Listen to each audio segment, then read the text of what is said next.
Qual a importância da proteína durante o processo de emagrecimento? Vamos lá, sabemos que a proteína ela é fundamental no nosso organismo, principalmente pelo fator de construção das nossas células, membranas, músculo, cabelo, unha, pele, entre outros. Mas qual que é o ponto-chave da proteína, principalmente durante o processo de emagrecimento? É o efeito sacietogênico, ou seja, o efeito de aumentar a nossa saciedade durante as refeições. Quando consumimos a proteína, durante o processo digestivo, lá no nosso trato gastrointestinal, ela vai fazer o quê? A estimulação de neuropeptídeos anorexígenos. O que é isso? São neuropeptídeos que agem na região do nosso hipotálamo, inibindo a nossa fome. Além disso, ela também vai estimular alguns hormônios anorexígenos, chamado CCK e GLP-1. O que esses hormônios eles fazem? Eles vão no nosso estômago e retardam o esvaziamento gástrico, ou seja, ele faz com que aquele alimento permaneça mais tempo no meu organismo, quer dizer, no meu estômago. Se o meu estômago ele está cheio, ele está gerando sinalizações para diminuir o hormônio ligado à fome, chamado de grelina, e aumentar a leptina, que é o hormônio ligado à saciedade. Para quem não sabe, esse hormônio GLP-1, ele é o Ozempic, Victoza, Saxenda. Essas canetinhas são análogos deste hormônio, ou seja, tem a mesma função. Por isso as pessoas sentem mais saciedade, essa sensação de empachamento e não conseguem comer, o que faz com que elas entrem em déficit calórico e gerem perda de peso. Então a proteína é fundamental endorfinada. Quantidade, Luiz? Já eu vou falar sobre isso. Segundo ponto que é fundamental, a proteína ela ajuda a estimular o nosso metabolismo. Como assim, Luiz? Sim, 10% da nossa energia relacionada ao nosso gasto energético total do dia vem da termogênese induzida pela dieta, ou seja, por meio daquilo que a gente come. O efeito térmico do alimento é o seguinte: eu comi o alimento, ele vai o quê? Fazer o meu organismo trabalhar, gerar gasto calórico para poder digerir e metabolizá-lo. Então, preste atenção, quando a gente consome um alimento que tem como base a gordura, o nosso metabolismo ele aumenta de 0 a 3%. Quando a gente consome um carboidrato, ele aumenta entre 5 a 10%. Quando consumimos a proteína de origem animal, 20 a 30% mais. Ou seja, olha a diferença de quanto consumimos. Dá um exemplo, se eu consumir 200 calorias em um bife, só para metabolizar aquele bife, o meu organismo gasta 40 a 60 calorias, ou seja, é um dado relevante. E terceiro ponto, também aí a questão da manutenção ou ganho da massa muscular, meninos. Aqui vamos falar um pouquinho das quantidades. Por quê? Olha só, se eu quero construir o músculo, vamos imaginar isso de uma forma mais simplificada. Se eu quero construir o músculo, eu preciso o quê? Ter uma fábrica responsável por produzi-lo. Essa fábrica é uma via que a gente chama via de Meritor, tá? O que uma fábrica ela precisa basicamente? Dos funcionários. Quem é meu funcionário? É o meu estímulo do treino, tá? Treinos resistidos de preferência, que tenham cargas, tudo bem?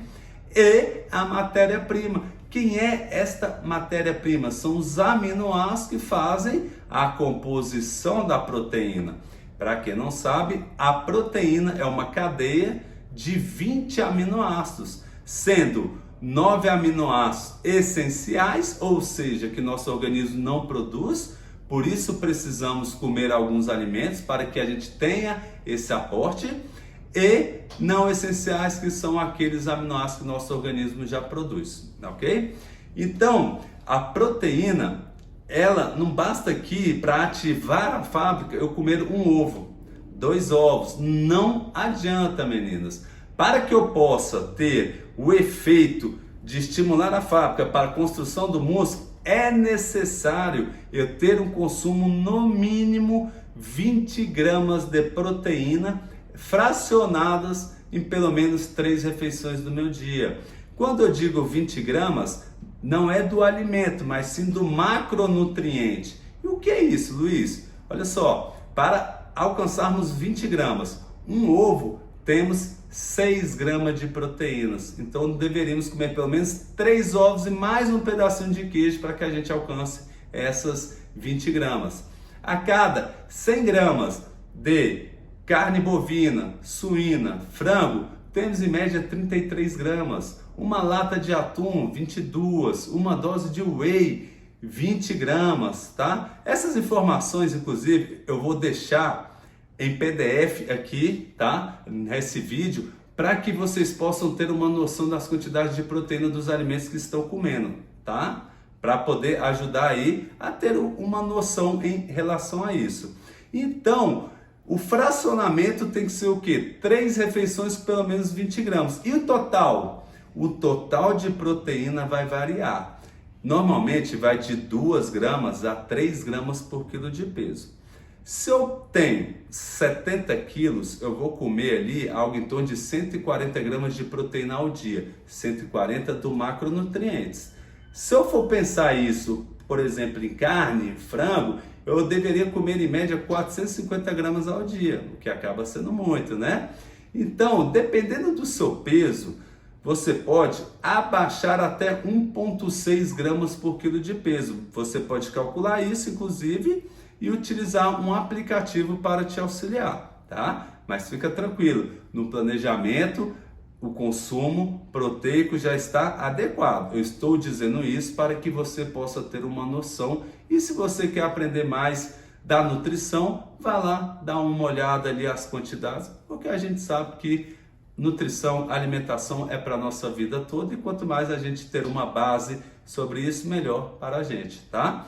Outro fator importante, na aula passada eu falei do carboidrato, que o carboidrato é importante também para a preservação da massa muscular.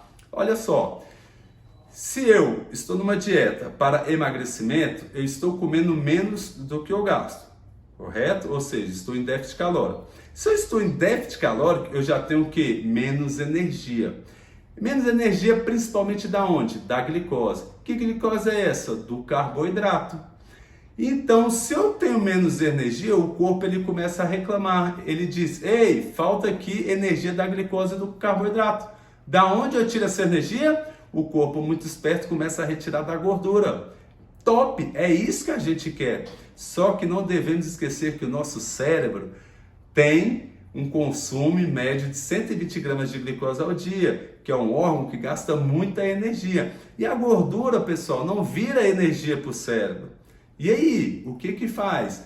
Na ausência da glicose, do carboidrato, o nosso corpo começa a formar glicose através de outros compostos não carboidrato. Isso a gente chama de gliconeogênese. E qual que é o principal composto que o corpo adora para substituir a glicose? Os aminoácidos. Aminoácidos esses que vêm da sua ingestão de proteína, que são responsáveis por produzir o seu cabelo, construir seu músculo, suas unhas e sua pele. Se você consumir pouca proteína durante esse processo de emagrecimento, o seu corpo vai utilizar o aminoácido para converter em glicose e o resto deixa o cabelinho cair. Para que músculo? Deixa a unha fraca. Então, por isso, meninas, mais um ponto importante para que a gente fique atento ao consumo de proteína durante o nosso processo de emagrecimento e durante o nosso desafio. Então, só recapitulando, resuminho básico: aumentar a saciedade, aumentar o metabolismo, fazer a manutenção da nossa massa muscular, do cabelo, da pele e da unha, tá?